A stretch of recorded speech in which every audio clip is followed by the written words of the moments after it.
I know everybody's been waiting patiently, so I am just delighted to introduce to you James Bullock. I came by his name back last summer when I contacted the Fort Mose State Park, and I had an email conversation with the head ranger, William McNaught. I asked him who could come and talk to us about Fort Mose. His response was very straightforward and direct. The most gifted person to do that is James Bullock. James is an historical dramatist and has had the honor of portraying Captain Francisco Menendez at the Fort Mose State Park. He has also spoke to other groups like the National Park Service, City of St. Augustine, Rhodes Scholars, Florida National Guard, and Florida A&M. James is currently in the 5th season of a production, I Live Here as Well, for the Fatio House Museum in St. Augustine. And his shows in February have been sold out. And he's come all the way from Phoenix, Arizona to spend some time with us. And with that, I will turn it over to James Bullock. I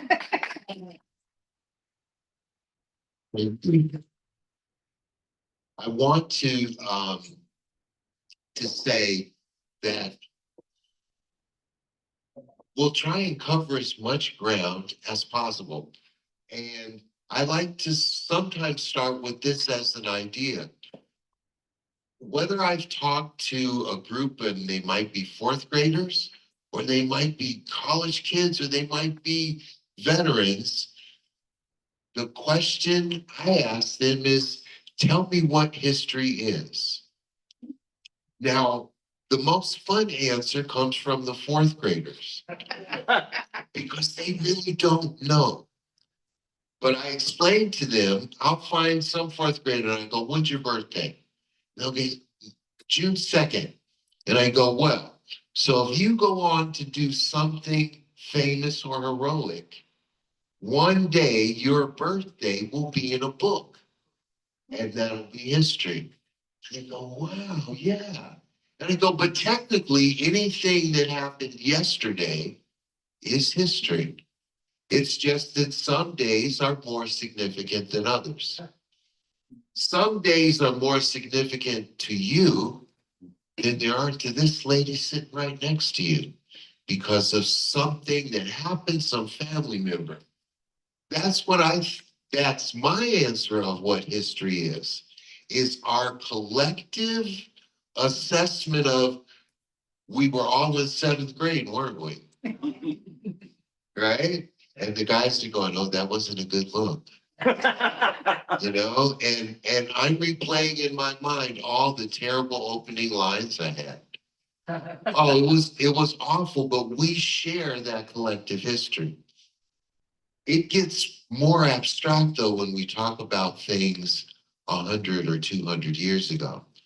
It gets really complicated when we talk about things so far back that there's no one alive to actually tell them, right? When you're a little kid and somebody falls off the bike, somebody's there. I saw it. Ricky was going too fast, blah, blah, blah, blah, and boom.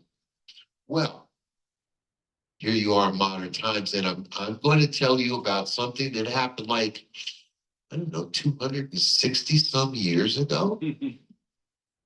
The obvious question would be, well, why would that even matter? Why would it matter? So in talking about history in Fort Mose, I want to first establish where we are in time. So I'll need some help to pass these out. These are timelines. And the thing that I like about it is that on one side, it's as though you took time as a string and you said, let's start here. And you go back and back and back. So for most of us, don't be embarrassed if you're in one group or another. Most of us as Americans, we go back to 1775. And that's, if you ask us about history, we'll say 1775, July 4th, Independence Day, there's Jefferson's there somewhere. Right? I mean, and some people have a better memory of that day than others, but it's history. But if you look at this timeline, 1775 is actually about here. Columbus is here. So the amount of, I don't know, maybe 150 years of history that takes place in North America, most Americans are completely unaware of. Now, towards that end, so it's no surprise that if I tell you that there's a place called Fort Mose, you're going to wonder, well, where is that in time? And that's where the challenge of history begins. Because they didn't have television then, and they didn't have photographers then. So modern people have to actually use all the latest technology in conjunction with the historical records. If something happened in a particular time that was extraordinary, someone usually wrote it down. When they matched the historical record with, in many cases, thermal photography, they were able to locate where Fort Mose was based on what it had been said, that it was 2 miles north of the Castillo de San Marcos. So you'll see, if you were to go there now, you'll see a fairly modern park. And I believe I was there for the groundbreaking. Governor Bush at the time was there. And it was really just a dream to be able to tell a story that was particular and unique to Florida. Now, why is it unique to Florida? Because for a long part of Florida's history, it was under Spanish rule. And there was historically a very big difference between the English laws and the Spanish. Now, also, be passing out a couple of maps and things. One of which to say, when you were in school, they would ask you, if you're writing an article, what's the 5 questions? Who, what, why, where, and when. So we're starting with when. Fort Mose is 1730, and if you're on your timeline, 1738 to 1740, enough people have managed to get to this place that the governor decides to create a town. Now, that isn't giving you any of the real details, but it lets you know that in a time where, I don't know, the population of South Carolina is probably less than 10,000 people. This is pretty significant, and this is why it got written down. The second part of why it was significant had to do with the fact that the nature of the people who came and why. So we've established that Fort Mose occurs and a battle takes place in the year of 1740. To give you some description of that time, St. Augustine was never fully self-sufficient. It needed what was called the ciudadano, or a subsidy that came from Spain and indirectly through the governor in Havana. 1738, 1739, the ciudadano did not arrive. And in those years, it was said that there were no stray cats in St. Augustine. I don't know why they said that. But I do, in handing out some of these maps, want to talk about the where and the when of it. Because what you'll see is a map that shows you what North America looked like in 1727. It's the same country we know what it looks like today, but they didn't have a very good idea. They weren't even really close. But if you look at this map, you'll notice something interesting. Is that this part of the map is completely accurate. How does that happen? Something like 90 years of sailors' dead reckoning. They know exactly how long it takes to sail from this port to that port, from this port to that port. And so this map tells a story, a snapshot of the 1700s. It is made by a British map maker in 1727, which is a mere 13 years before the Battle of Fort Mose. Now, earlier I asked you, I said, so most of us, we go back about 1775. The people at Fort Mose are fighting for their freedom 35 years before the American Revolution. They're fighting the same country, England. And by chance, even though their country, Spain, loses the war, St. Augustine won the battle. So it is possible to win the battle and lose the war. But you will notice here is in gold is what was called the contested lands. What an interesting concept, because there's a disagreement between the various countries on the Pope's decree. The Pope had said all the land north of the Virginia line was going to go to England, and all the land south of Virginia line and north of Brazil was going to go to Spain. Okay, that seemed fair enough. They didn't ask the Indians, but it seemed fair enough. And the English said that that's fair enough. And I'll pass this along. But the English are very perceptive, and they noticed that the very grandiose dream that the Spanish had of spreading Catholicism to the natives had kind of stalled out.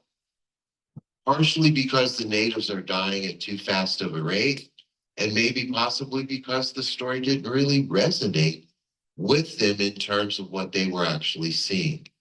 In fact, I heard one chief was reported to have said he had been given a Bible by one of the new settlers, and the year later, the settler came back and said, "So what'd you think of the book, Chief?" He says, "I think it's a great book. More of you people should read it."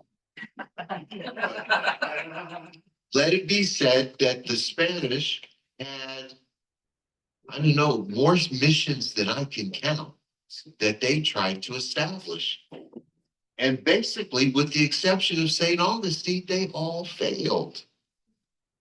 Now, see, if you move to the suburbs, the chances of your suburb failing are relatively slim. That's modern times.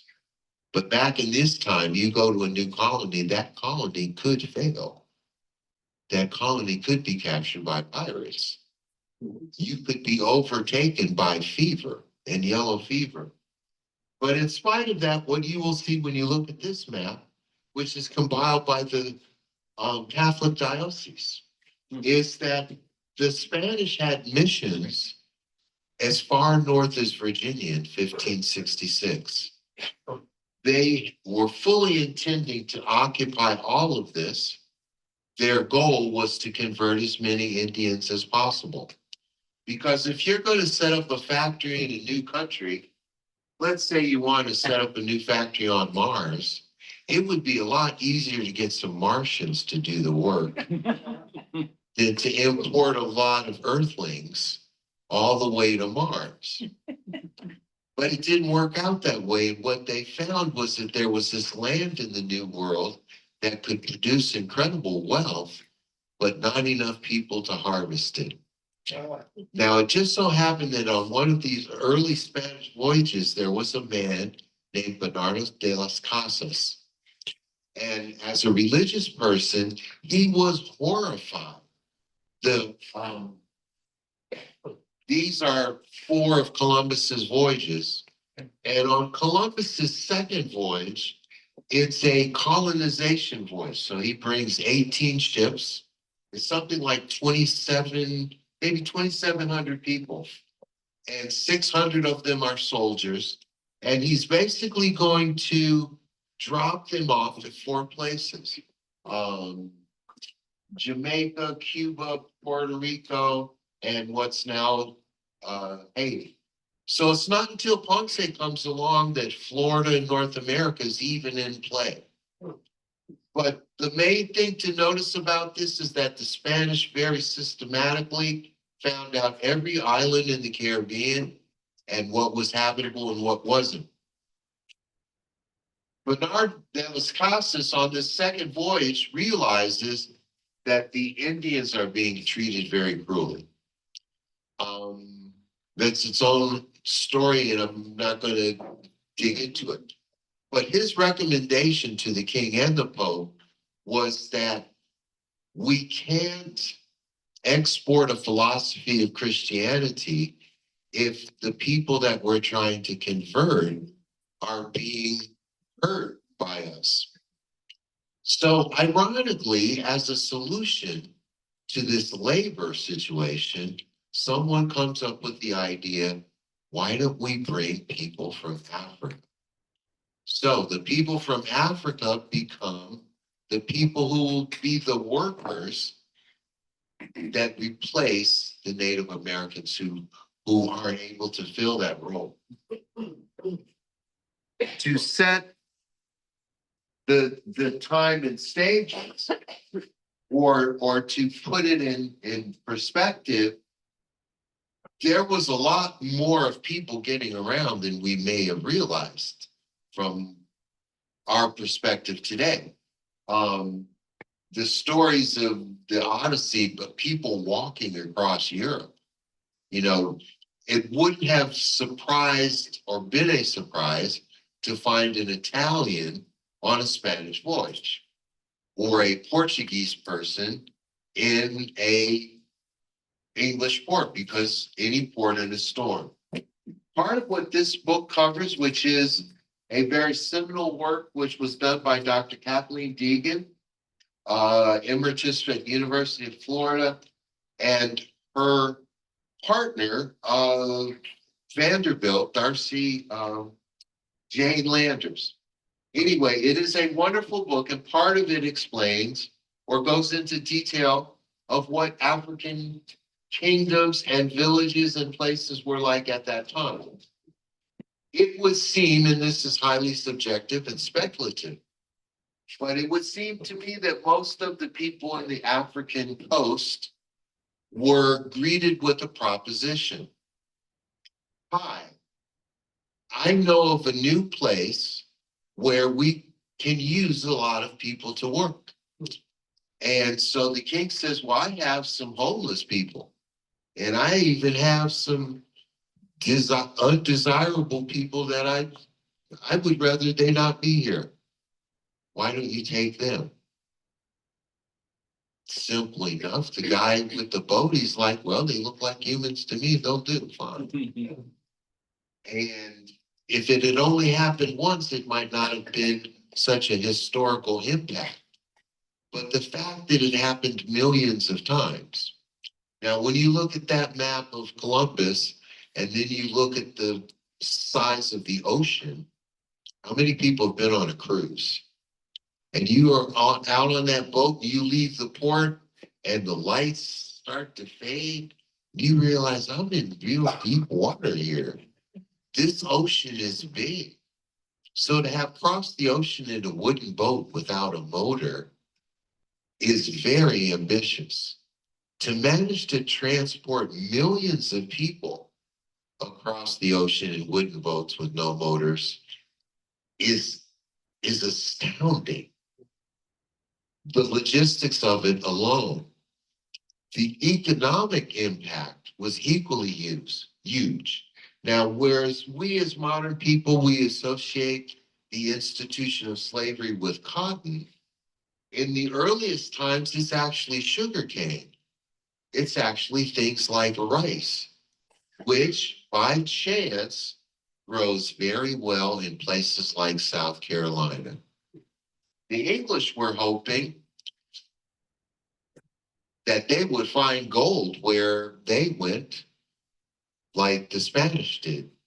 And the Spanish were hoping they'd find more gold like they did at first. So there's a whole group of people that's just trouncing around looking for gold. There's another group of people who is actually looking for a place to live.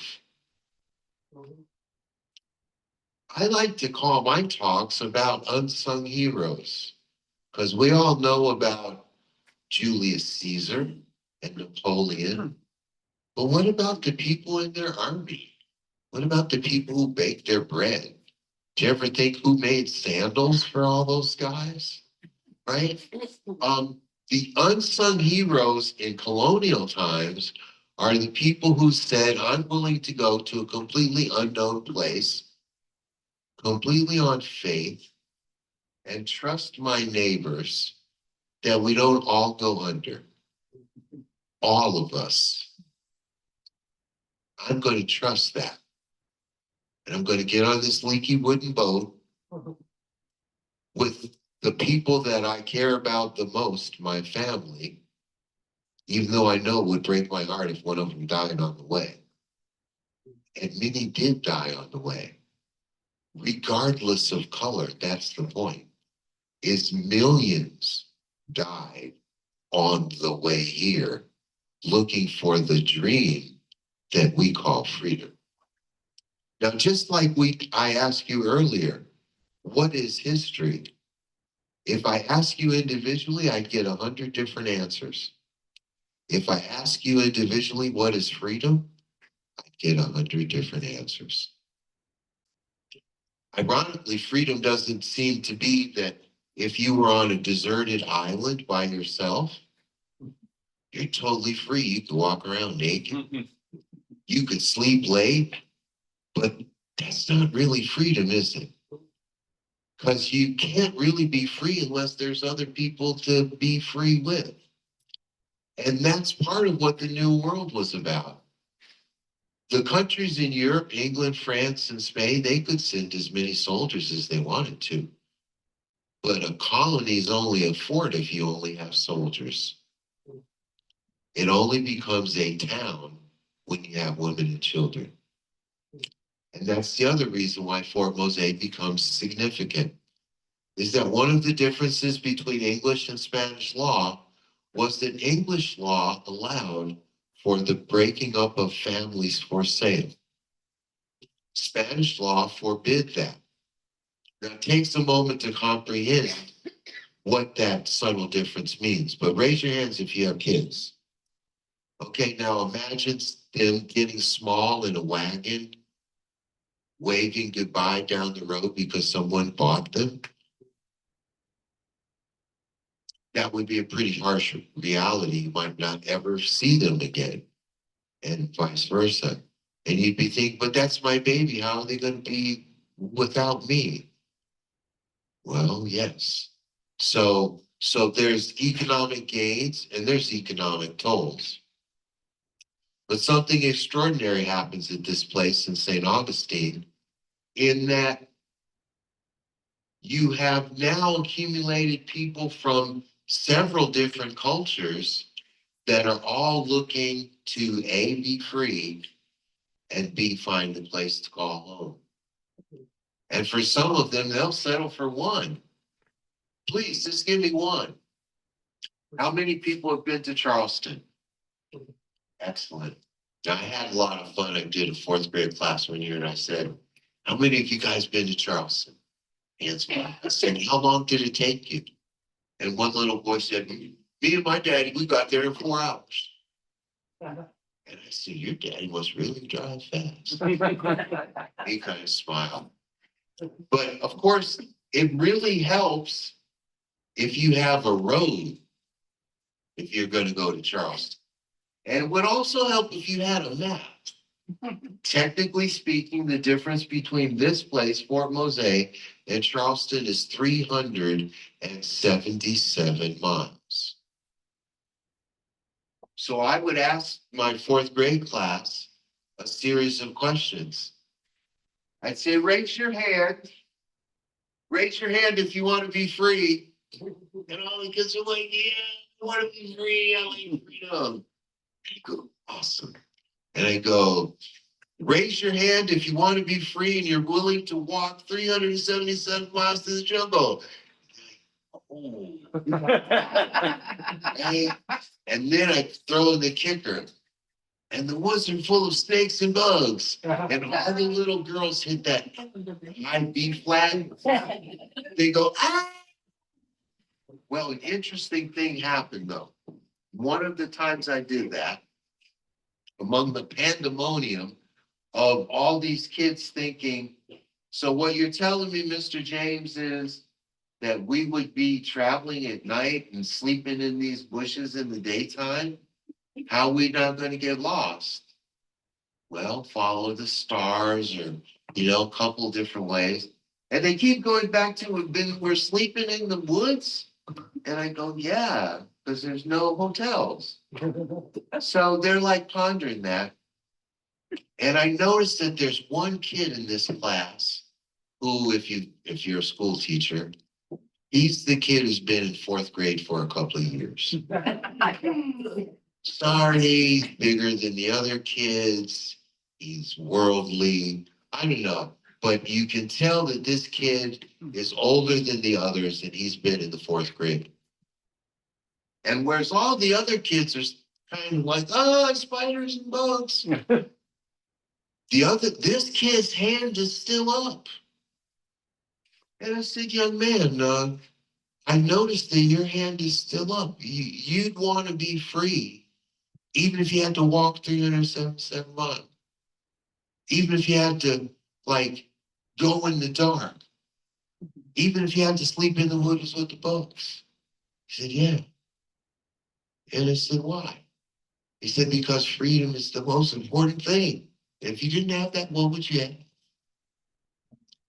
And then something that I never expected happened.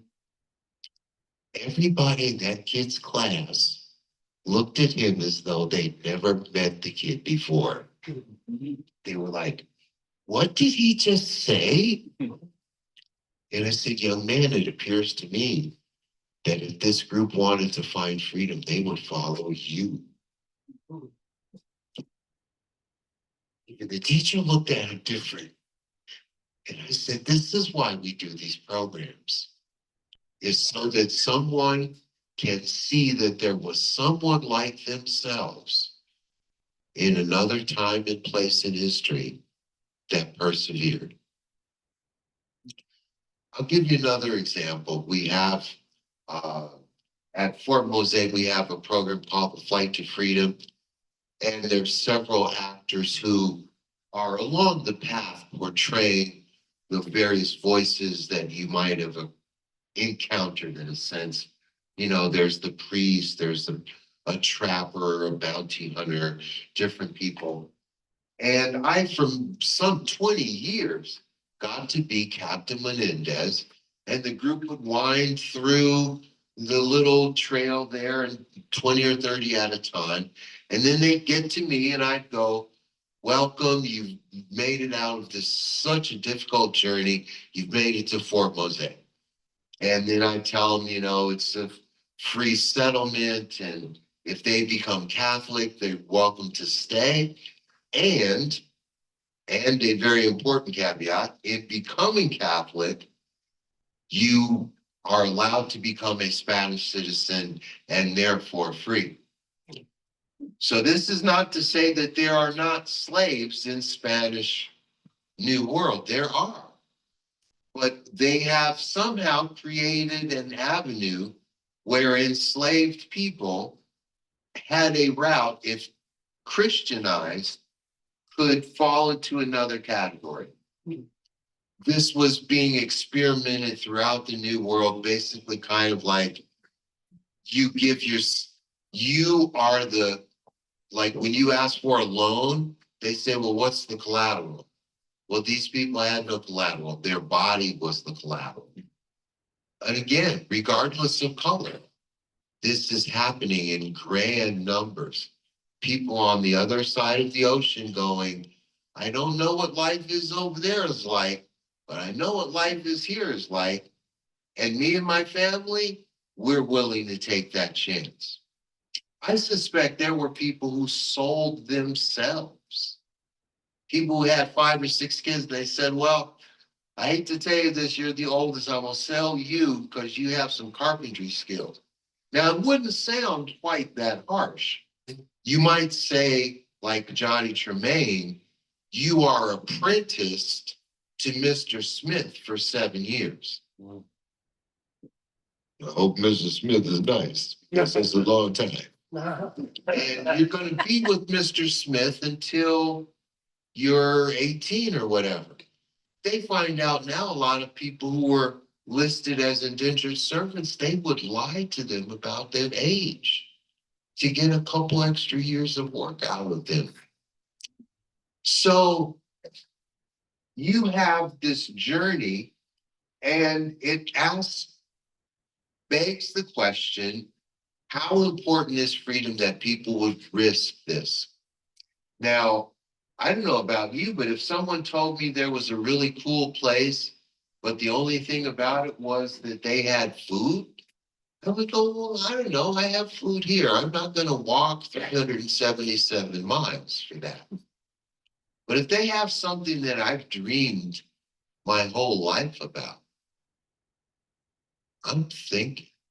And I'm thinking that what happened in many places in the Carolinas in the years of 1730 is that they said, I heard that there was this place called Fort Mose. And you can escape and get all the way down there. You can be free. And enough people must have heard that because a lot of people tried. There's no newspaper, there's no texting, but a lot of people are driven by the same reason. So it is these people who desire freedom, whether they were Indians or of African descent or of European descent, who represent the workforce for England, France, Spain. And England is beginning to win this economic war. Spain squanders a certain percentage of the gold that they've had. And in the War of 1740, which some people will call Queen Anne's War, Spain loses Havana and Cartagena. So as a result, the peace treaty that happens will state that if Spain gives Florida to England, England will give Havana and Cartagena back to Spain. And that seems a fair trade to them. And remarkably, they evacuated the entire state. Something tells me that everybody didn't leave, but technically, even all of the people at Fort Mose were given safe passage to Cuba and given land there. And they are their descendants currently in a place called Fort Matanzas. Now, Bob, I think maybe a couple more slides there. Okay. Over the course of this time period, the first fort is destroyed in the battle. And I want to take some time to describe this battle to you. And then here's the second fort, which is created in 1752. The British don't take over Florida until 1764. So basically, maybe you could say by having won this battle, these people were free for 24 years. If you notice the land or the topography, it's what the scientists will call lowland, marshes and whatnot.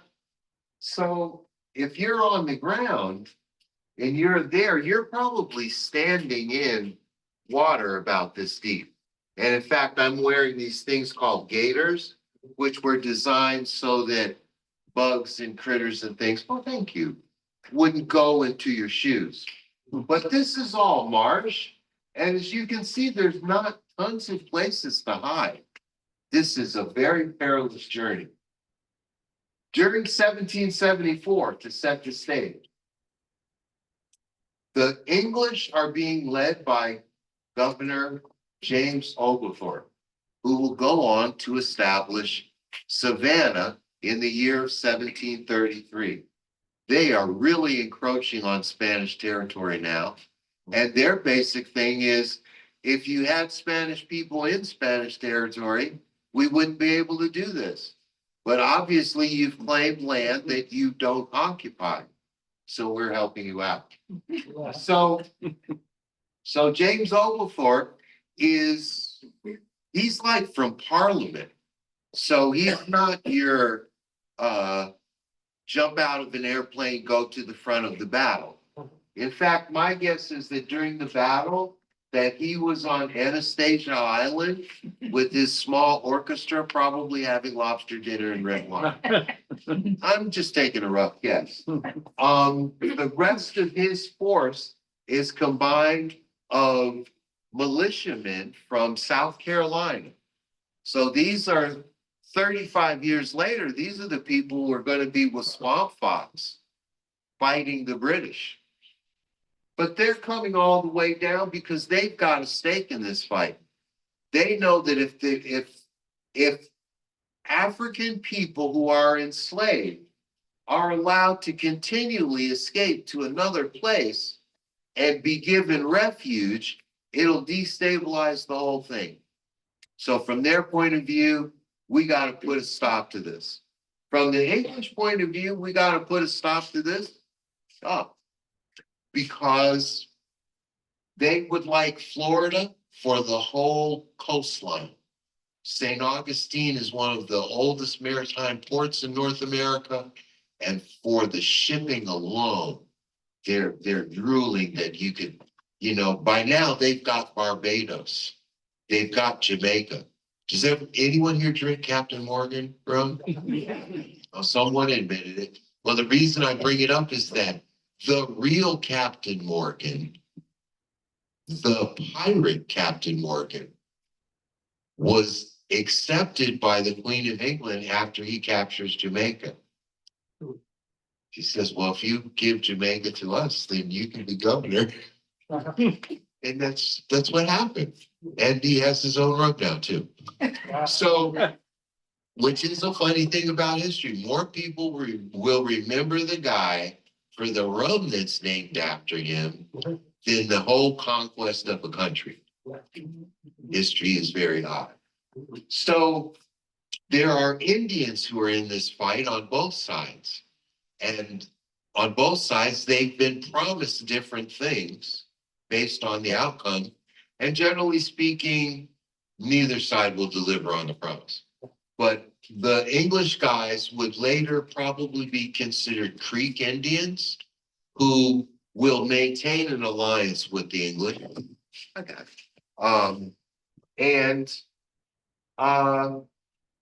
They will end up during the British time, the Seminoles take a different tack. They go, well, we have discovered these people of African descent, and we come to find out that many of them actually know about cattle. And there's all these wild cattle roaming in Florida. Why don't we take some of these guys with us into Florida? We'll gather the cattle, and then we'll go to St. Augustine and sell them. The two cultures blended very well because they're both matrilineal, meaning that in African societies generally, and in Native societies generally, women owned all material things.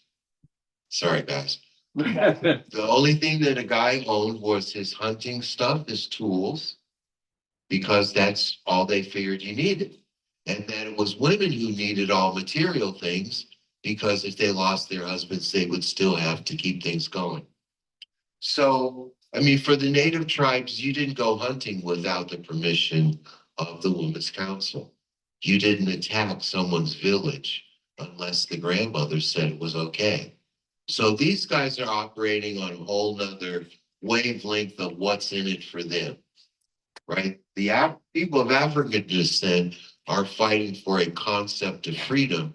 The people of Native descent, their concept of freedom involves being able to stay with their ancestral homelands.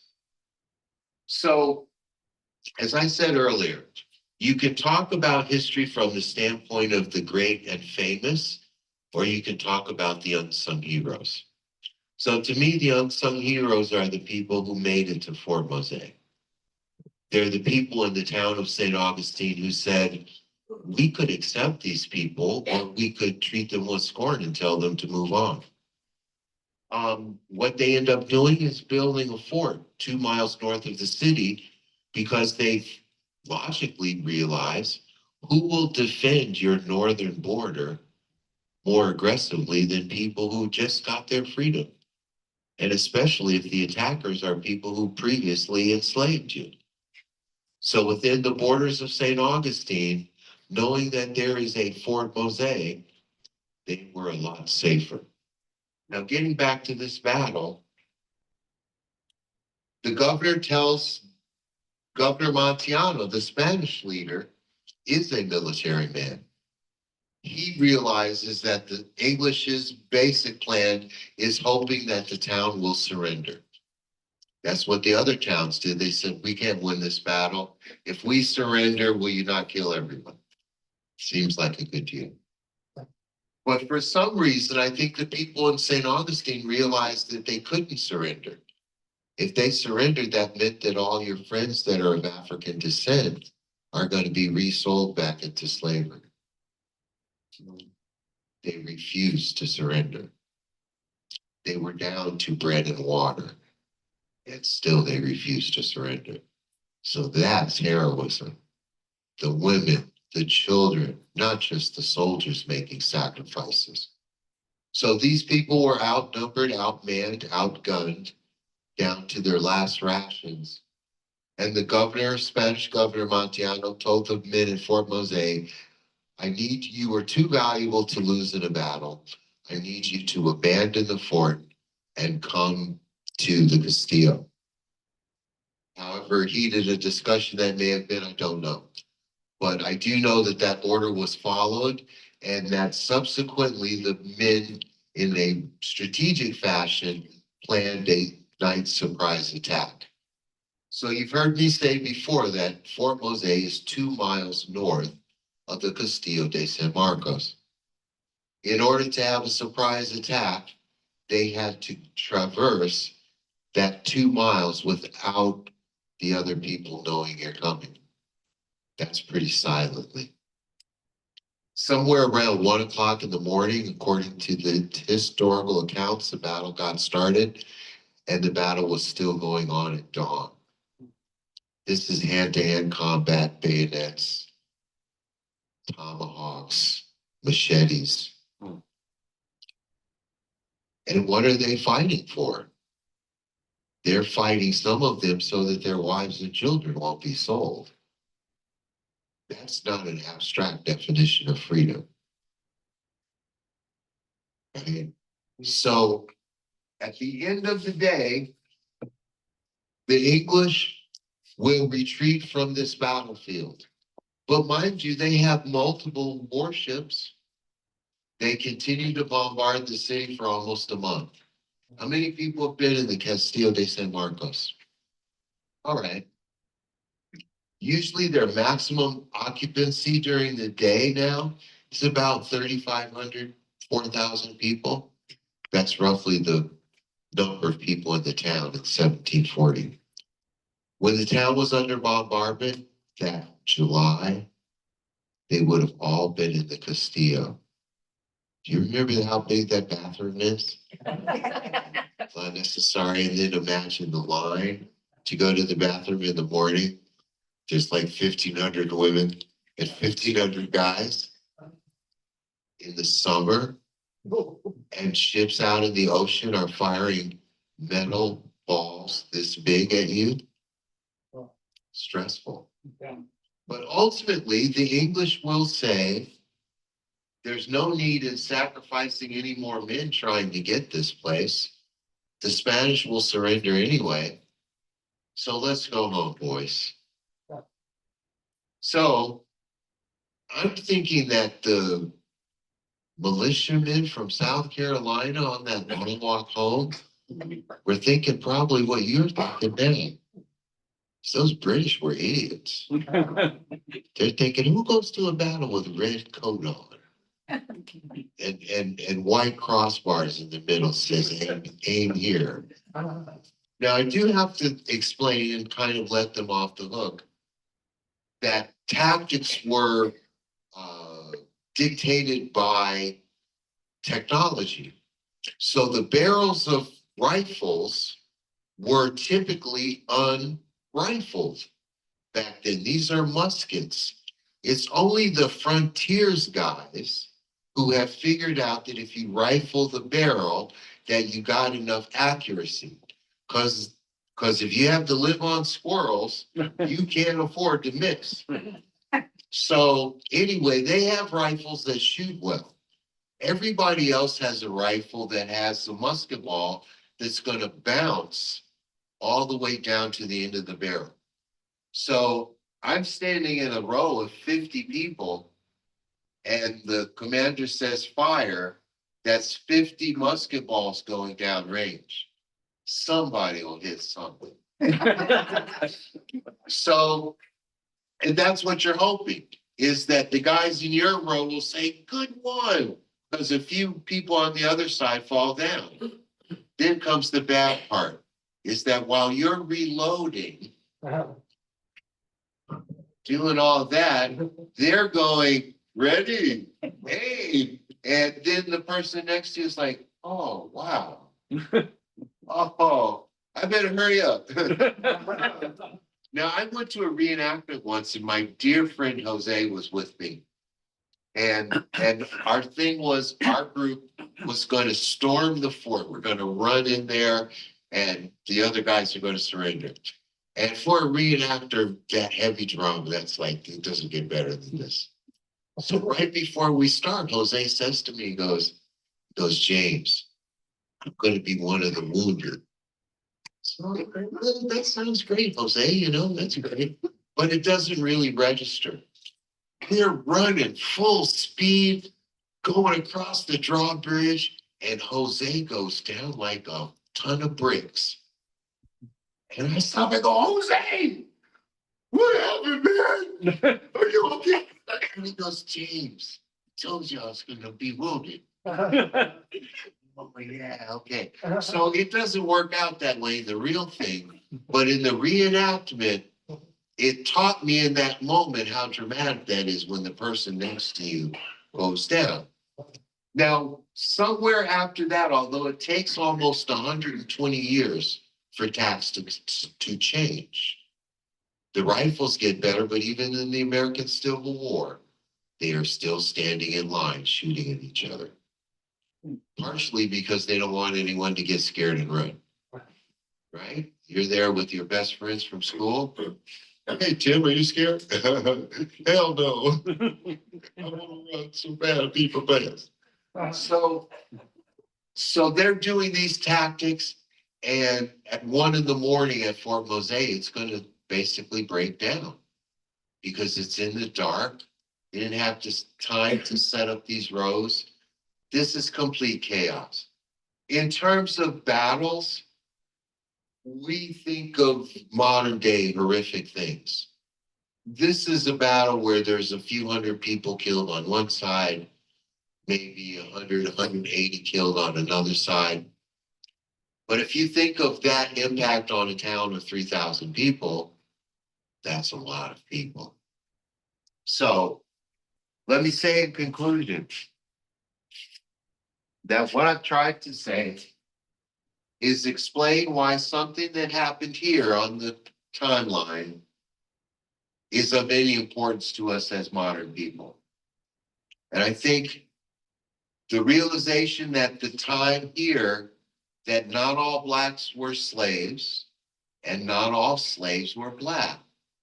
We have somehow, for simplicity's sake, tried to make everything Black or white, good or bad. And everything's really in the middle. There's a lot more gray than there is Black or white. And for every person that says, I'm a descendant of somebody who came to this country hoping to find a better life, that's almost everybody in this room. Right. Raise your hand if you're a descendant of Napoleon. Raise your hand if you're descended from Queen Elizabeth. You are? It's the family All story. right. It's You a know, family I'm 190th in line for succession story. to the throne. I'm like the pseudo crown prince. It's just a family story. It's a family story. Okay, well, see, that's this history. Yeah. Now, if we wanted to really be cruel, we could say that's hokum bokum and it doesn't matter. And it's ancient history. We don't even care, Queen Elizabeth. Or we could say, but dear God, this is this lady's ancestors. If it weren't for them, there's no you. What are you going to criticize your grandmother? Right? Oh, well, you're not suggesting that you came from some other kind of relation, do you? You suggesting she had relations with Sir Walter Raleigh? Okay, you're causing trouble now. See, that's the other kind of history, is people want to know who was sleeping with who. Trust me, behind the scenes, everybody wants to know that. But once the lights come on and the sun comes up, it comes back to who's free and who's not. And it seems to me that the definition of freedom evolves. For those guys, freedom meant I don't have someone telling me what to do all the time. But in a world where you had to chop your own wood, you didn't have any free time. Right? When is there not? If there's not someone telling you what to do, you better be doing it. Yeah. So to me, the message that I get from our colonial past is that why should we be tearing each other apart? Right? If my grandmother or grandfather, socially speaking, did something that I think is morally uncool, it doesn't mean they didn't love me. Doesn't automatically mean that they're terrible people. That was an eye opener. I did some genealogy and I came across one guy and I said, wouldn't this be something if I was related to this guy? Because he was a white plantation owner. And I was trying to figure out, well, he could have had sex with this one and this one, and that could be my great grandmother's cousin. Well, anyway, maybe yes, maybe no. But where I'm going with this is that this guy becomes fairly well known as a colonial leader.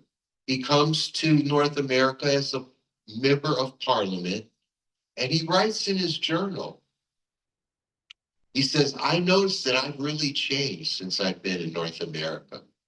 Because he was like a straight-laced person in England. He said, I realized that I changed and how slippery a moral slope slavery is when I had a prank that I pulled on my staff. Now, he had your plantation house, so you've got your butlers, your manservants, your maids, your laundress, and all that.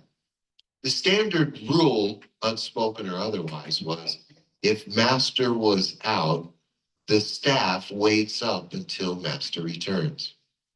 So master's prank was, he tells his staff, on Friday, I'm going to Charleston. So Friday night, they're waiting. Midnight, no master. 1 o'clock, no master. 2 o'clock. The head guy goes, well, I think master decided to stay in Charleston. Let's go to bed. Master pulls up at 3 o'clock in the morning and says, what the hell's everybody gone to bed? He woke everyone up, had them dragged out in the front yard and whipped that morning in front of the other people. And he said that was when he realized that he had changed as a person. He was not looking at the other people as human beings anymore. So when I tell these stories, when I talk about, say, for example, the Scotch Highlanders, to me, they're human beings. They're people who, if I got the story right, were living happily in Scotland when England came along and said, we're going to take your land. And those that fought that didn't die were basically given a choice of the Tower of London or 7 Years in the New World in service of the king. So some of the boys at the Battle of Fort Mose are from Scotland. And the regiment that they're fighting with will later become known as the Black Watch. And in about 60 years, they're the people who will send Napoleon back to Paris. So history is very interrelated. I would rather cheer us on than look for people that have failed or have let me down or that I'm bitter about because they should have done this or that. Because I have to ask themselves, if I were them, would I have done anything different? I love iced tea as much as anybody else. I would like to think that if I was born into a house and they said, little Jimmy, you own all these people out there. And I go, but Dad, I'm only 12. He goes, that doesn't matter. You own them all. I'd like to think I'd say, but Dad, I got a toy, I got a bike, I got a pony. I don't want to own anybody. I mean, does that seem odd to you, Dad? How many people do you own? I'd like to think that I would be that kid. Chances are you're going to go, really, Dad? Is it okay? Your dad's going to go, yeah, well, more or less. It's a gray area, but yeah. So anyway, I hope, raise your hand if you know more today about Fort Mose than you did yesterday. Hey, well, see, I put like really low standards out there. That way I'm not disappointed. I hope you have enjoyed it. And if there's questions or comments, let me know. I know I rambled. I have some to ask. Do you have any questions for James? Yes, How the word of the enslaved people living in Fort Mose travel in such a kind of primitive time all the way up to the Carolina Colony? that is a very good question. Part of the story on Captain Menendez is that he's actually commissioned by the Spanish Royal Navy. So my take on him is that his group were more like Marines and that they were conducting amphibious operations along the Atlantic seaboard as far north as Cape Fear, North Carolina. There are numerous records of plantation owners saying, people came in the dark last night and they took Bessie, Ralph, so-and-so, they took some cows, they took this and that. I think that those weren't random occurrences and that it was actually someone who said, Captain, my wife and children are at the Jones plantation and it's right at the hook of a certain inlet. And that they would have said, well, if you can take us to that place, we'll try and get your relatives out. But the fact, if you lived on a plantation and your next door neighbor's plantation had been raided the night before, everyone would be talking about it. And just like today, if the news was there were these swashbuckling black pirates who showed up in the middle of the night, that's newsworthy. A lot of people are going to talk about that. If it was just some random group of people, they would have said, well, they were outlaws. But so the people in the Carolinas now have an extra reason. They're saying Spain is stirring this trouble up. And of course, to some, that would be an interesting question. It's not so much Spain was doing it as the people on the local level were saying, you know, we're going to influence the policy on our own. So that's another, to me, example of, is it the people way up here making the laws? Most of the kings and queens during this time, they never came to the New World. Never saw it.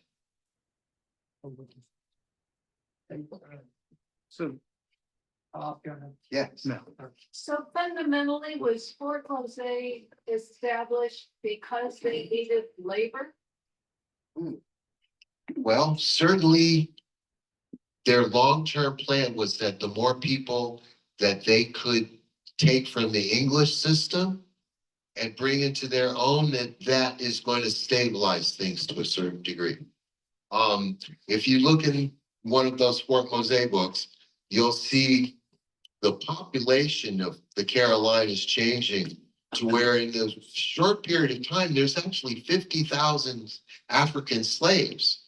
And it's gone down to less than 500 Indians. And there's maybe 6,000 Europeans. So the fear was not just, well, what if my cook runs away? The fear was, if I have 600 people who I own, what happens if they all get mad one night and decide to kill me? And that's especially dangerous if I have someone on the other side of the border who's like training people to be soldiers. So you can easily see why someone in the Carolinas would say, we have to go to Florida to deal with this. And you have to give credit to the people of African descent, because for as many people who successfully made it, there's another number of people who failed. And there's another number of people who died along the way. I would just make a comment. Yes. I've read a lot about this period. You have given me a totally different perspective. And I really respect it. It makes a lot of sense. Well, that's, thank you, sir. You couldn't have said a nicer thing to me. I didn't know about you guys, but when I was in school, all the people that I thought were heroes were exciting outside of school. Like you and your friends talked about Roy Rogers or whoever it was. But once you got to school and the teacher talked about history, I don't know about your class, but pretty much everybody passed out. You know, regardless of age, the teacher got up there and they would say, and in 1776, for sure, oh God, I'll never pass this test. No wonder everybody hated it. Nobody ever broke it down in terms of there used to be people like you. And what were you doing when you were 12? Would you have liked to have made horseshoes? Oh, I love horses. I could make horseshoes. I don't know if I'd want to do it my whole life, but that original idea, like, yeah, I'm there. Now you got me. Now you can say, so can you picture that you managed to learn how to make horseshoes and some guy named George Washington comes along and says, you need to put down the horseshoes and join me to make everyone free. Logically speaking, it doesn't wash. Most people say, oh, that's great, I'm busy. See ya. No, this resonated with a lot of people. And why and how I came to these things is because all of the answers that I saw in the history books were unsatisfactory to me. I said, no, I don't expect me to believe that. You really expect me to believe that somebody who's believed something their entire life is going to convert? How many native peoples actually converted? 5? Right? I mean, so I just kept looking at things and I'd scratch my head and then look something up and I go, this is an account of someone who was actually there. Now, if you should fancy doing this kind of thing, the fun way to do it is you find the 2 most extreme accounts. The one English account who says the Battle of Fort Mose was a mere skirmish and a couple of people were injured and I had a headache. Right? And the Spanish said they came by the thousands and we killed them and their bodies boiled hot. Well, somewhere when you overlap those 2 is closer to the truth. So to me, have you ever heard this scientific phenomenon? When you go to a county fair, they got that jar with the jelly beans in it, and you ask how many jelly beans. Okay, so the average person, you look, you go, 2,000. Well, somehow mathematically, they figured out that the more people who guess, if you take the average of all of those guesses, you get closer to the actual number. And I don't know exactly at what point it takes, like maybe 1,000 people to guess, because some wise ass is gonna say 5, Yeah.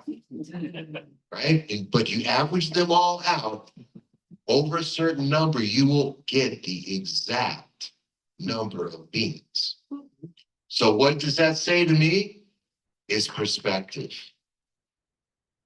If I only look at history or something from the perspective I have, then I'm kind of blind. I'm looking at the world like this. I kind of want Bob Lee to say, James, there's like a whole room over here you haven't even noticed. I'm like, really? I'm afraid to look. And Bob goes, don't be afraid, James. They're just people. And I somehow go, oh my God, they are. Oh, it's not so bad after all. Right? Right. Do I go back afterwards? Maybe. One step forward, 2 steps back, you know? Straight line? Probably not. Am I looking for perfection? No, because I've been disappointed too many times. The one thing I'm not disappointed is you guys. What a turnout. Great listeners, and you, good sir, you have a question. Yes, you have an estimated date when the fort will be completed? In the newsletter, it says soon. Right. I've attended a few of the concerts, which is a great series if anybody has had a chance. It looks to me like 3 to 6 months. Okay. And there's something that I have to confess. See this here that's handicap accessible? I was at a meeting and they're talking about cost. And someone says, well, you know, we're gonna have to make the park handicap accessible. And the room got real quiet. And then someone said, how much is that gonna cost? Oh, yes, it did. And the room got even quieter. And then somebody said a number. And the room got really quiet. This is a big number. And I was thinking, well, that's a lot of money. Are you sure that this is worth it? Okay, right? So fast forward a couple of years, and I broke my ankle in 5 places right before the big trip to the Smithsonian Institute, with the whole family having planned this. And I'm in a wheelchair, and I realized that all of the exhibits are this high. I had waited so long to go to that museum and couldn't see a damn thing. Furious. I was furious. They took my money getting in, right? They didn't say, well, you won't be able to see nothing, so you're gonna have to pay. No, they took my money and I couldn't see anything. And that was my answer. I said, no, make sure that everyone who wants to see this place can. I'm pretty sure that there have been both cost overruns and delays. I try to stay out of that part. I'm just very. But Close. there's only a few places.